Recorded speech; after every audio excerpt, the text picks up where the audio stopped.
Welcome to another episode of the Football365 Isolation Show. I'm your host, Mark Smith, and I'm here, as ever now, with Deputy Editor of Football365, Matt Stead. Matt Stead, how are you? Oh, I'm very well, thank you, Mark. How are you? Good, yeah, nice weather to sit inside. Let's crack on. We've got a good mailbox to start off with this week. This comes from Johnny Wiki, all one word. Johnny Wiki says, I'm a big fan of Harry Kane. He is a player of supreme professionalism and discipline who has elevated himself to a point where he sits comfortably at the same table as Suarez, Lewandowski and Aguero when it comes to the best number nines in the world.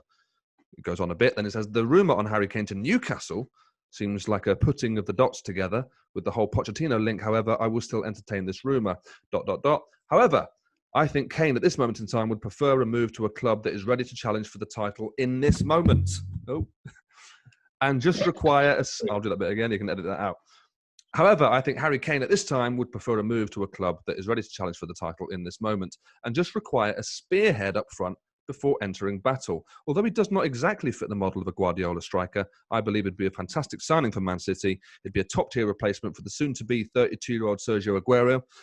Gabriel Jesus, while extremely talented, has yet to show that he has the goal-scoring prowess to lead the line for a club of City's ambitions. That's Johnny Wiki. Thanks for that, Johnny Wiki. So essentially, first of all, let's get this Harry Kane to Newcastle thing addressed quickly, shall we? Is there anything in that you can see happening on this planet? No. Okay. And secondly, Man City. Man City, Harry Kane actually seems like not a bad shout from Johnny Wiki there. I mean, he talks about Aguero there being 32, which in the real world is lovely and young still, but in sort of prime striker age, maybe not so much anymore. Is that something you could see happening? Yeah, as a footballer, it's not exactly not the best age to be, really, is it? But yeah, No.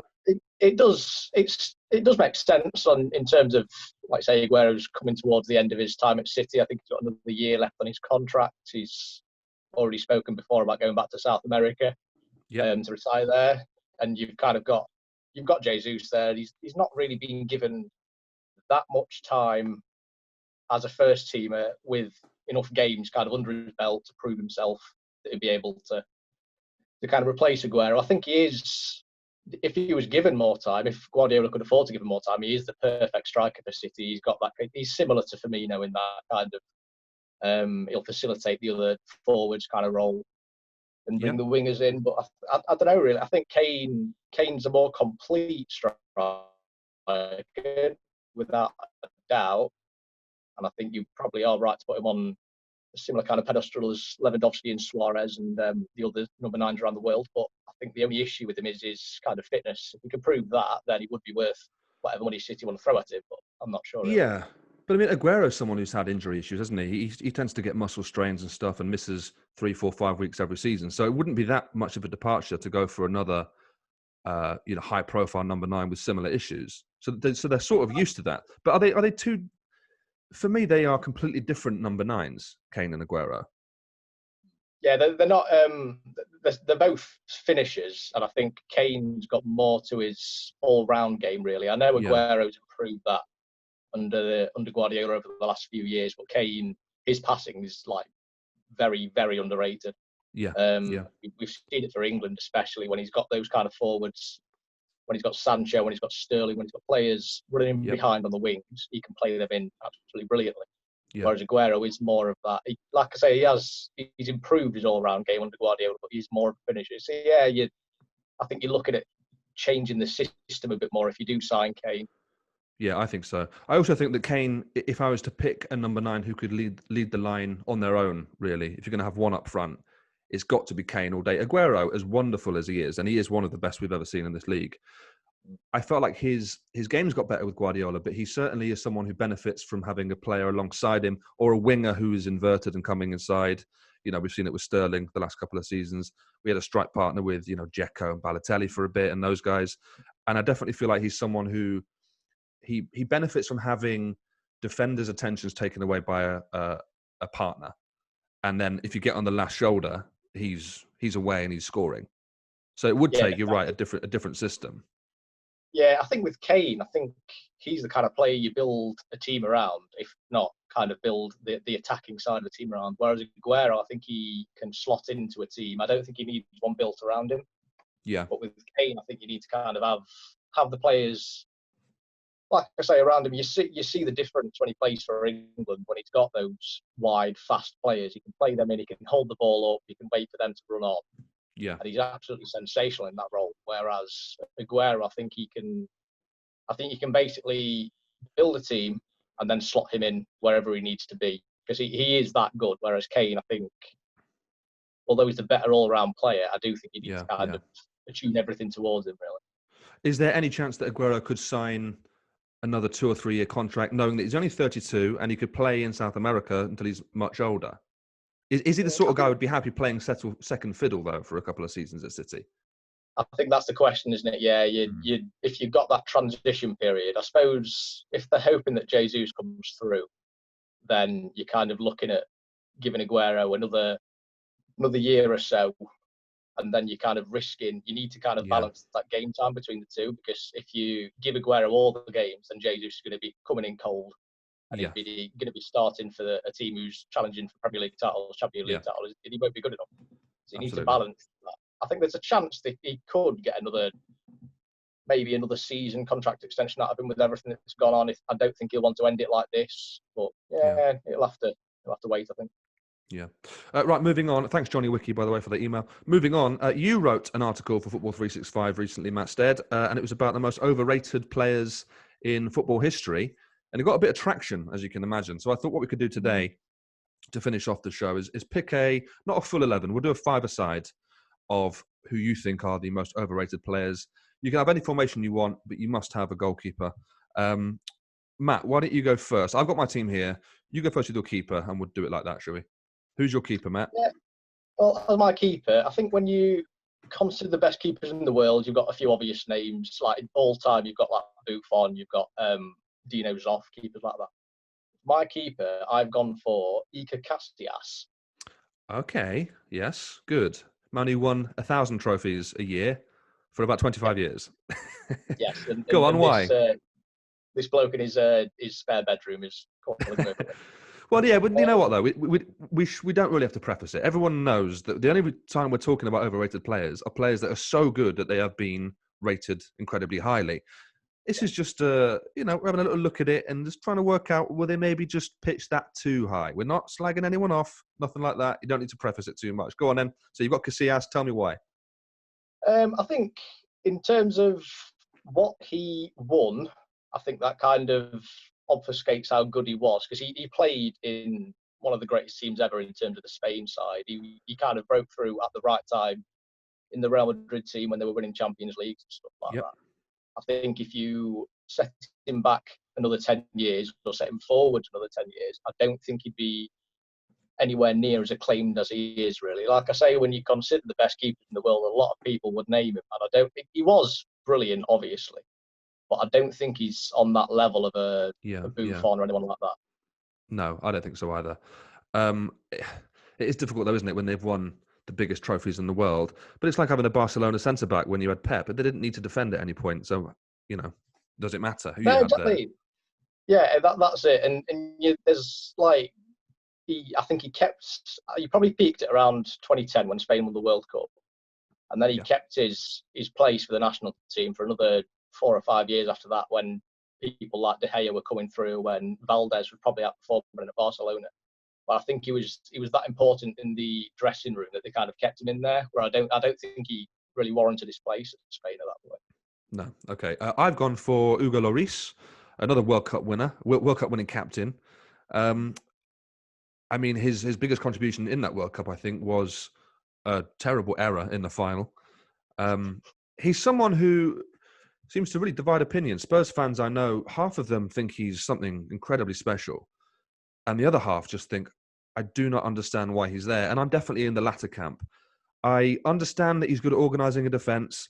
I do not trust him one iota with the ball at his feet, or on crosses, or on several disciplines that a keeper has to have. And I just don't, I hate to say that, I just don't really get it.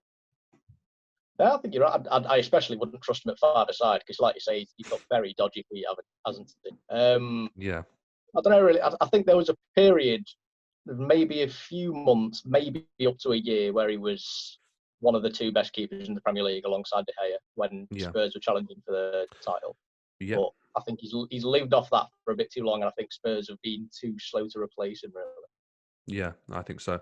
Right, who else have you got? Who's your next player in your five-a-side team? I have got, in my defence, Virgil van Dijk. Okay, I think I know where you're going with this, because I think I've got a player later on for similar reasons. Okay, why is Van Dijk in your over? You're going to get hammered. Aren't you a Liverpool fan? Yes, I self-identify as a Liverpool fan. Okay, good. Why is Virgil van Dijk overrated? Matt Stead, Well, go. He's terrible, Mark. He's terrible. He's not the best defender ever, and it really is as simple as that. I think there was a point around when Liverpool won the Champions League where people were legitimately kind of billing him as that. They were putting him alongside Maldini, alongside players like that. Yeah. And while he is obviously brilliant, it's the same with Casillas. There's just that kind of thing where he's only been at Liverpool and he's been at his peak for probably just over 2 years now. He joined him just over 2 years ago. And he's not been operating at that kind of level for long enough to be considered even one of the Premier League's best defender. Because a lot of people would say that, but then you've got players like John Terry, Rio Ferdinand, Sol Campbell. I think he'll get there eventually. It is inevitable, but I don't think at the minute he's there. I think that's actually probably fair. I think he's head and shoulders the best centre-back in the world at the moment. But like you say, if you can list off players from the recent past that he is comparable to and who did it for longer, then he has to be. He's overrated by virtue of everyone saying he is the best in the world. And unless you're going to be a superhero, it's impossible to live up to that consistently, right? That's purely it, yeah. And I think because I believe I know who you were discussing in your team, who's kind of on a similar level. It is very much that in terms of being identified as the best defender ever. Yeah. It's just not. My next pick is John Stones. Now there is maybe a caveat here, which is I don't know if he is actually that rated at all. I suppose the category of overrated sort of boils into two things. Is it players who are generally considered to be outstanding who we personally don't think they are, or is it players that showed a certain amount of promise and then got hyped up, by the media or by fans and then weren't able to live up to that promise that others put on them? John Stones might be in that latter category because he was very young when he made the big move to Man City, really hyped up, looked like a next generation of ball-playing centre-back, starting for England. And for me, I just don't see it. I don't see how you could justify him, certainly if you're playing two at the back, I can justify half of your defence being John Stones. I think he is, like Lloris, he's someone who he's got more confidence on the ball than you want him to have, given that he's actually not that great with it. And in my he's got more confidence than he warrants, really, doesn't he? Considering the amount of mistakes that he makes. He doesn't deserve that amount of confidence. The scariest thing in the world is a centre-back or a goalkeeper who think they're really good on the ball, but aren't. And he's definitely in that category. Too many mistakes. People forget, he made a bad mistake in the semi-final of the World Cup for England. And now, while I'm pleased that we've moved on a little bit in this country, we're not sort of jumping down his throat for it and not hanging him out to dry and burning effigies of him. At the same time, I feel like we all just sort of swept that under the carpet and forgot that he really did make quite a big high-profile error in that game. Yeah, and even at the World Cup, there was a case of Southgate having to play three at the back, having to put Kyle Walker across. And I know a lot of it was to do with trying to accommodate Trippier into the team as well and play with the wing-backs. But a lot of it was to kind of protect Stones and make sure, because he is there for his ball-playing ability, he's not there for his defending, which is a strange thing to say for a defender. But he's not good. He's not good enough on the ball to be in midfield. So what's the point in having him? And he's not good enough to be sent. Anyway, let's move on because we're running out of time here. I'll go for my third pick first. David Luiz. I mean, I don't need to say much more about that. He is highly rated by a lot of... haven't we? Yeah, we're pretty much, But I've got him in along with another centre-back because obviously if David Luiz can't keep his position in a World Cup semi-final, he's not going to keep it in my hypothetical five-a-side team. So he will be just drifting around, generally just being awful, but looking quite cool doing it. Your next pick? I've gone for another Brazilian. I've gone for Roberto Carlos. Okay. Roberto Carlos. Brilliant highlight reel, though, Matt. That's the most important thing. It's a brilliant highlight reel, but when you think about the highlight reel, it contains only shots and free kicks. No defending. Yeah, and ridiculous crosses and mind-bending physics and stuff like that. There's not a single tackle or not a single defensive action in terms of these highlight reels, and I know that'd be quite boring to watch. But I think he's very much, he is all the free kicks. Is that free kick against France where he basically aimed it at the corner flag and it managed to swerve all the way in? Yeah. I think he's lived off that. Yes, exactly. He lived off that for quite a few years, I think. Yeah. Well, quite a few Brazilians getting into this. David Luiz and Roberto Carlos, I would describe them as being the sort of PlayStation footballers. As Gary Neville called David Luiz a PlayStation footballer, and Roberto Carlos also felt a bit like that. Who's your next player, Matt? I've gone for, I'm going to actually check. I'm completely unprepared. Okay, I'll go first then. I've gone for Mesut Ozil. This will get me pelters, I'm sure, because his stats are phenomenal in terms of assists and key passes and all that. And I respect that. Of course I do. But he's someone who, the people that rate him really, really rate him as being top 3 or 4 players in the world still. You know, I'm talking a lot there about sort of football Twitter, which isn't the real world. But those that love him absolutely love him and would die for that man.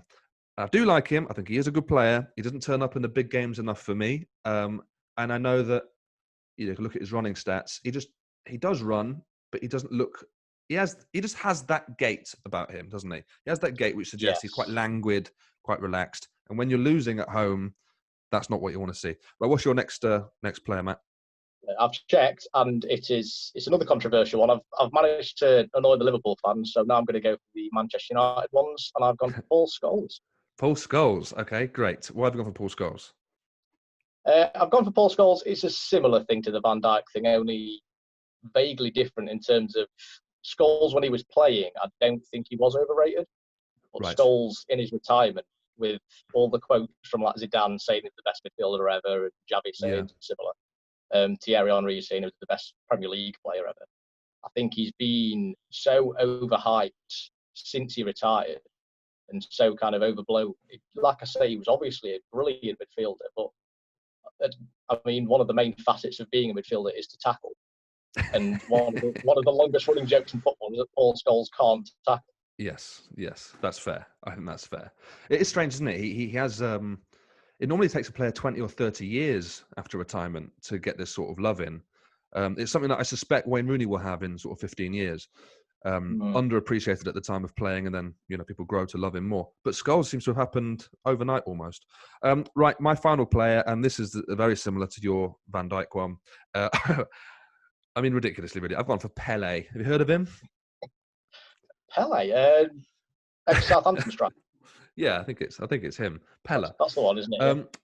Pele, obviously, completely iconic in the top 1 or 2 names in footballing history, and that's the problem, isn't it? Is that anyone who's rated that highly can never actually live up to it. My main issue with him is the inflated goals thing. I mean, you talk about 1,000 professional goals. Well, it turns out they were counting goals he scored in the playground and stuff. I mean, that I don't know how. Goal scored in training. Yeah, I don't know how we've let that slide. Ridiculous. But wonderful player. But as actually you picked Pele in your article, which is well worth checking out if you haven't read it. Not you, Matt. I mean the people listening and watching. It sounds good, yeah. Yeah. I mean, Pele wasn't particularly. He wasn't as instrumental as we, I think, believe in those World Cup wins. There were players that were better than him in that Brazil squad. Obviously, wonderful, insane, outstanding talent, and this is a ridiculous pick, really. But it's just highlighting a point, Matt. That was all. Right, who's your final player? We're going to wrap this up. Considering we now clearly hate Brazilians, I've gone for Neymar up front. Yes, I'm not arguing that. Quickly, give me two sentences really. Why. Yeah, I think the fact that he left Barcelona to get away from Messi's shadow, and then went to PSG, and all of a sudden found himself overshadowed by Kylian Mbappe. By a child. I think that I think that kind of sums it up really in terms of there was a period at Barca where he was like clearly seen as the 3rd best player in the world. Yeah. And it was just a case of he's behind one of the best players in the world at his own club. So he had to leave there to be seen as a better player, to be kind of given that own platform to prove himself. Absolutely. He went to PSG, and like I say, he's been completely overshadowed by, as you say, an actual child. Yeah, no. I sort of feel sorry for him in a way, but in another way, very dislikable person. Okay, let's say goodbyes now then. Thank you very much, Matt Stead, for joining me. This has been the Football365 Isolation Show. If you want to get in touch with the show, you can email us at the editor at football365.com. Let us know if you agree, disagree, whatever, with our overrated five-a-sides. I'm sure you'll have something to say about it. Do write in, though, and we'll see you this time next week. Cheers, bye.